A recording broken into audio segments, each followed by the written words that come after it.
სასამართლოში შრომითი დავების გამო მიმართვიანობა გაიზარდა. დამსაქმებლებს პანდემიის დროს უმუშევრად დარჩენილი დასაქმებულები უჩივიან. ვის მხარესაა კანონი და დაცვის მოგების რა შანსი აქვს სამსახურის გარეშე დარჩენილებს? ქრისტინე გამთენაძე მუშაობდა თემაზე. ქრისტინე, პირველ რიგში გითხარი, როგორია უმუშევრად დარჩენილთა სტატისტიკა და რამდენადაა შემცირებული საშემოსავლო გადასახადები?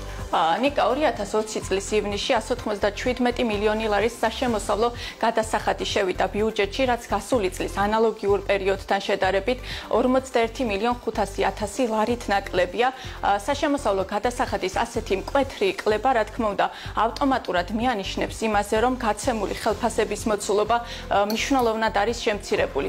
ამასთან 90,000-ზე მეტმა ადამიანმა დაკარგა სამსახური, ამას აჩვენებს ის მონაცემები, რომლის მიხედვითაც სწორედ 90,000-ზე მეტ ადამიანს უკვე ერიცხება 300 ლარიანი კომპენსაცია. ესენი არიან ის ადამიანები, რომლებსაც ჰქონდათ დაკონტრაქტებული სამსახურები და პანდემიის გამო დარჩნენ უმუშევრები. ამ ყველაფრის ფონზე გაზრდილია სასამართლო დავები, შრომითი დავები და GLCC-ში აცხადებენ, რომ მხოლოდ მათ მიერ უკვე რამდენიმე ათეული ასეთი დავა სასამართლოში ბოლო 1 თვის განმავლობაში.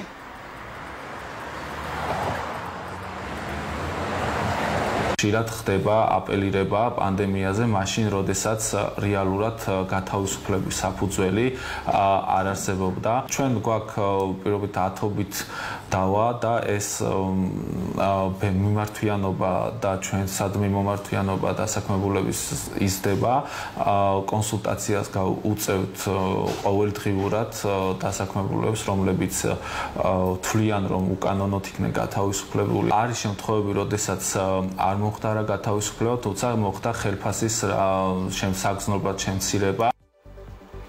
ამასთან აღსანიშნავია ის გარემოებაც, რომ სასამართლო პრაქტიკა გვიჩვენებს, რომ ძირითადად ასეთი დავები, შრომითი დავები წყდება სწორედ დასაქმებულთა სასარგებლოდ, თუმცა მიუხედავად ამ გარემოებისა, სამწუხაროდ დასაქმებულები მაინც თავს არიდებენ სასამართლოში სარჩელის შეტანას. ამასთან ფაქტია ის გარემოებაც, რომ ბიზნესი არ აღმოჩნდა ფორსმაჟორული სიტუაციისთვის მზად და მათმა უმრავლესობამ სამწუხაროდ ვერ მოახერხა დასაქმებულთათვის ორთვიანი კომპენსაციის გაცემა, იმ კომპენსაციის გაცემა, რომელსაც კანონი ითვალისწინებდა.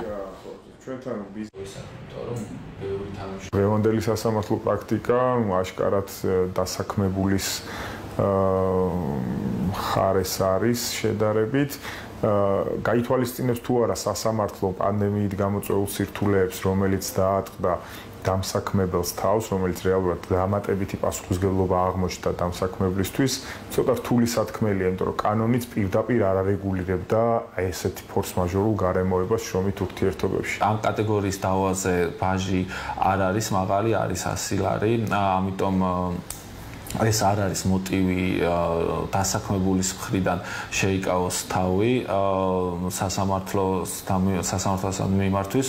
უფრო არის ძირითადი მოტივი ხის ხანგრძლივობა, რაც დაკავშირებულია დავის განხილვასთან. ერთადერთი რასაც დასაქმებულები აქცევენ ყურადღებას, არის ეს მომენტი, რომ ეს გასტანს დიდხანს. იურისტები ელიან, რომ გაზრდილი შრომითი დავების გამო სასამართლო სისტემა, რომელიც ისედაც გადატვირთულია, კიდევ უფრო გადაიტვირთება, შესაბამისად შრომითი დავების განხილვა დროში გაჭიანურდება. მადლობა ქრისტინე, გაზრდილი შრომითი დავების სტატისტიკა და მიზეზები ქრისტინე გამთენაძემ გაგვაცნო.